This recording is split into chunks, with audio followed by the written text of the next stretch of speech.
Les Grands Prix au Brésil ont souvent été le théâtre de courses assez exceptionnelles dans l'histoire de la Formule 1, le théâtre de grands moments. La victoire d'Ayrton Senna en 91 et des grands moments, il y en a plein, vraiment. Mais alors le Brésil en 2008, une course de zinzin, dans laquelle on va revenir aujourd'hui dans ce deuxième épisode de grands moments, puisque celui-là, il a consacré une légende. C'est parti.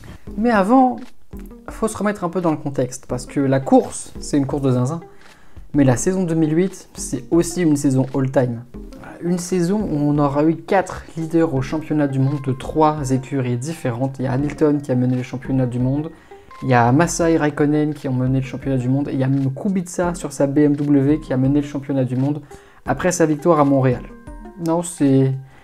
Oui, non, t'en vois pas beaucoup des championnats comme ça. A noter aussi qu'on a eu pléthore de vainqueurs. On a eu Hamilton, Massa, on a eu Alonso, on a eu Raikkonen, on a eu Kubica, on a eu Kovalainen et on a eu Vettel. Voilà, 7 vainqueurs différents dans la saison. Et puis il y en a certains, tu t'y attends pas. Mais en arrivant à ce dernier Grand Prix de la saison, ils ne sont plus que 2 à se disputer le titre, Hamilton et Massa. Hamilton arrive au Brésil avec 94 points contre 87 pour Massa. Autant vous dire que c'est plutôt bien parti pour l'anglais.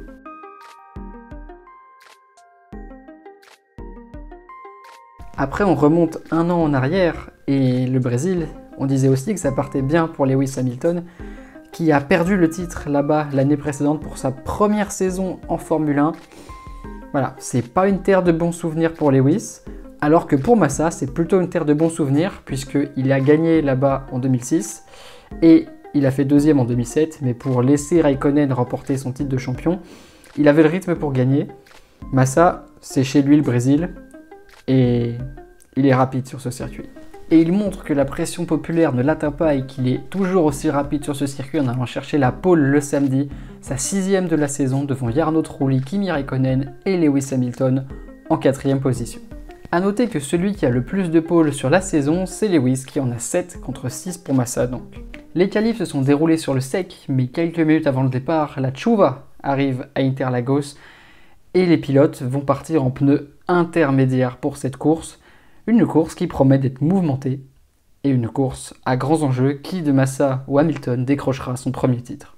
Right here, right now. Massa on the left, Trulli on the right. Look out for Hamilton on the pit wall side. It's a cautious getaway from Hamilton. He's running down. Raikkonen is in front of him, and you can see that Alonso has not been able to make ground on him. Vettel isn't going to take any chances. Kovalainen nursemates his teammate through, and then shuts the door on Vettel. And Hamilton is safely through turn 1. Massa is away and clear, and we've got an accident in the back. And that's not David Coulthard, is it surely? Safety. L'accident de David Coulthard fait sortir la safety car et l'opération titre de Massa qui se déroule plutôt bien jusqu'ici. Il n'a pas l'obligation de gagner pour être titré, mais c'est quand même préférable puisque la 2e place ne lui suffirait pas si Hamilton marque ne serait-ce qu'un point. Donc pour se donner une chance de titre, il doit gagner et espérer qu'Hamilton ne finisse pas plus haut que 6e. Ce qui sont déjà plusieurs conditions difficiles à réunir, mais pour le moment, ça se passe bien pour lui dans son opération, dans sa course. Hamilton, ça se passe bien pour lui aussi, puisqu'il est 4e au moment de la safety car. C'est au 7e tour que les choses commencent à bouger quand Massa rentre au stand pour passer des pneus secs. C'est le premier des leaders à le faire. Il y en a certains derrière qui l'ont déjà fait, comme Fisichella et Alonso. Mais Massa est le premier des leaders à prendre ce risque et laisse la tête du Grand Prix à Jarno Trulli. Et les 3 larrons qui le suivaient sur la piste s'arrêtent seulement au 11e tour, dans l'ordre toujours Trulli, Raikkonen et Hamilton. Et Raikkonen va sauter Trulli dans les stands, mais celui qui fait la plus mauvaise opération de tous, c'est Hamilton, puisqu'il ressort des stands 7e derrière Massa, Vettel qui s'est arrêté avant tout le monde, Alonso, Raikkonen, Fisichella, Trulli, et lui, il est donc 7e, et virtuellement, c'est Massa qui est champion. Lewis a du boulot. Au 12e tour, heureusement, il y a Trulli qui lui facilite un peu le travail en se ratant au premier virage. Voilà, il roule sur la bande mouillée et part un peu à la faute. Hamilton qui récupère la 6e place, mais c'est pas encore suffisant s'il veut être sûr d'être titré. Puis il dépasse enfin Fisichella et sa modeste Force India au 17e tour, un dépassement qu'il fait sur la partie mouillée de la piste, donc c'était assez risqué, mais un dépassement qu'il réussit, il est désormais 5e et de nouveau en position de remporter le titre. And he's going to have to get right alongside him, just hold him out. Look, because it's so slippery off the racing line, he's got to be sure that he can slow it down when he gets there, and he can just. Now he's got wet tyres, now he's... Une position qu'il confortera même un peu plus tard puisqu'il passera 4e lorsque Vettel effectue son 2e arrêt au stand. A noter que parmi les leaders, Vettel est sur une stratégie à 4 arrêts, contrairement aux autres qui sont sur une stratégie à 3 arrêts. Vettel qui a été le premier à passer les pneus secs et qui roule donc un peu plus fort que les autres avec moins d'essence. Et donc il s'arrête au 50e tour, Hamilton est de nouveau 4e.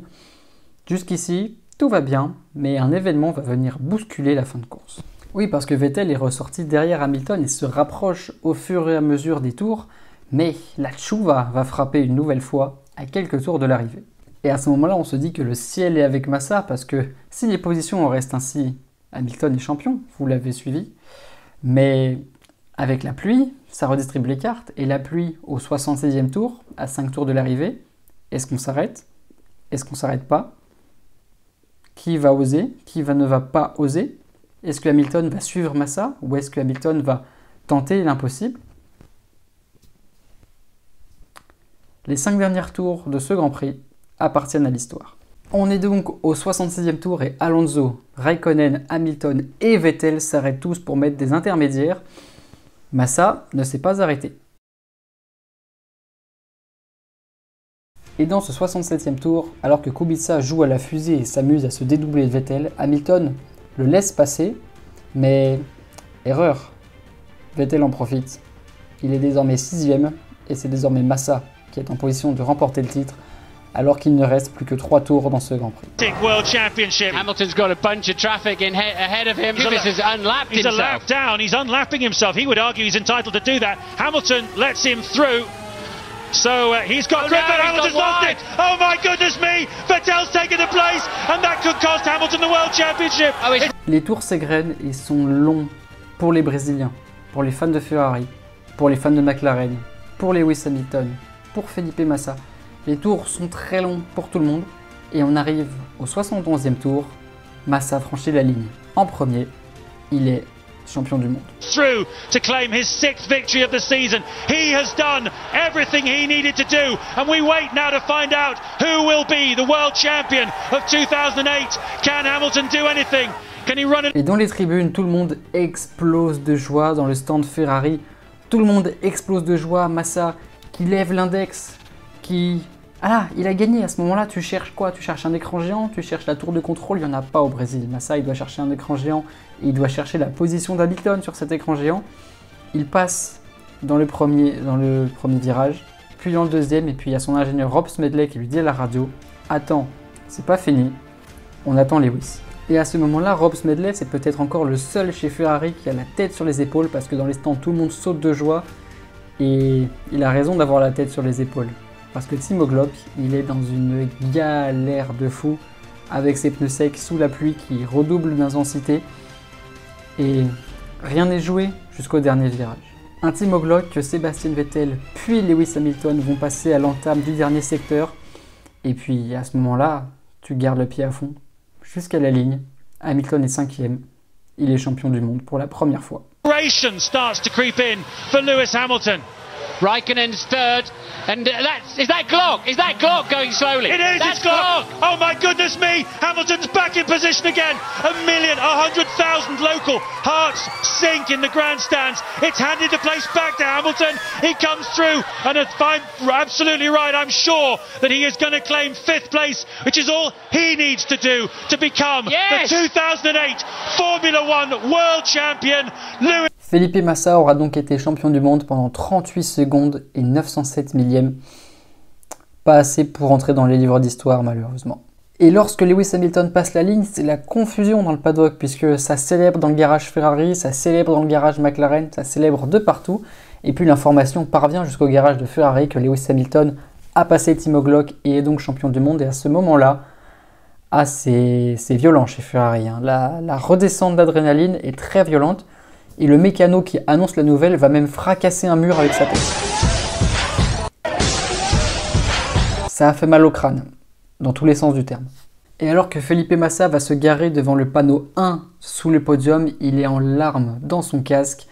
Il vient de rater la chance de sa vie, une chance qui ne se représentera jamais, malheureusement. Il restera cependant extrêmement digne sur le podium, frappant son cœur, frappant le blason Ferrari, remerciant tous les fans présents dans la tribune principale face au podium. Mais non, c'est les apparences. Il est dévasté au fond de lui. Et quand je dis que c'était la chance de la vie de Massa, eh ben en 2009, Ferrari et McLaren, c'est très difficile pour eux. McLaren un peu moins, parce que Lewis Hamilton va quand même piocher 2 ou 3 victoires, 3 il me semble.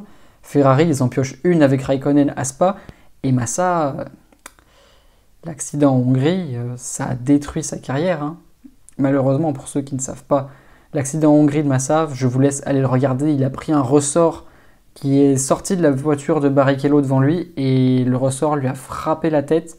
Voilà, ça l'a mis KO, il allait frapper un mur, il a été forfait pour le reste de la saison parce que le ressort il faisait quand même un bon kilo. Donc autant vous dire qu'à 250, quand vous prenez un objet d'1 kilo dans le crâne, ça fait pas du bien. On a même craint pour sa vie à un moment donné. Mais non, voilà. Après cet accident, Massa il revient en 2010. En 2010, Alonso va jouer le titre avec la Ferrari. Mais Massa, ça ne sera plus jamais le même pilote après cet accident. Alors que Lewis Hamilton, après Interlagos 2008, il ne s'est pas arrêté là, hein, puisque des titres, il va aller en chercher 6 autres. Et il est désormais recordman du nombre de titres, à égalité avec Michael Schumacher. Certains considèrent que Lewis Hamilton a 8 titres, mais ça, c'est une histoire que l'on va réserver pour une prochaine vidéo. Mais en a-t-on vraiment fini avec le titre 2008 ? Parce que Massa, il y a une semaine, il a attaqué la F1. Il réclame 75 millions de dollars de dédommagement et il aimerait aussi récupérer le titre 2008 à cause du Crashgate, dont on parlera dans une autre vidéo, mais globalement il accuse la FIA d'avoir eu connaissance de cet événement et de n'avoir rien fait. Un événement qui lui a peut-être coûté le titre en 2008. Je vais la faire courte pour ceux qui ne connaissent pas l'histoire, mais en gros on est à Singapour en 2008, Massa a fait la pole et mène le Grand Prix assez largement, enfin assez facilement, quand soudain Nelson Piquet se crash. Alonso, qui s'était arrêté au stand avant, passe en tête parce que tout le monde va s'arrêter. Et lors des arrêts au stand, Massa il emmène le tuyau d'essence de chez Ferrari avec lui. Il perd un temps monstrueux le temps que les mécanos arrivent au bout de la voie des stands, lui enlèvent le tuyau et qu'ils repartent. Et à cause de ça, il ne marque pas les points auxquels il aurait dû prétendre, à savoir les 10 points de la victoire qui lui auraient permis d'être champion du monde. Sauf que même si on allume cette course, le résultat brut de cette course, il n'est pas champion du monde quand même. C'est complexe, mais ça mérite une vidéo à part entière. Et vous en avez pensé quoi de cette course qui mérite le titre entre Massa et Hamilton? N'hésitez pas à me le dire en commentaire, n'hésitez pas à liker cette vidéo, à vous abonner, parce que oui, 90% d'entre vous ne sont pas abonnés, à activer la cloche en même temps de votre abonnement pour ne rien manquer des prochaines vidéos, à partager la chaîne afin qu'elle continue de s'étendre, afin qu'on continue d'être de plus en plus nombreux pour débattre de sport, de plein de nouveaux projets arrivent. Et quant à moi, je vous dis à très bientôt pour de prochaines vidéos. Ciao ciao.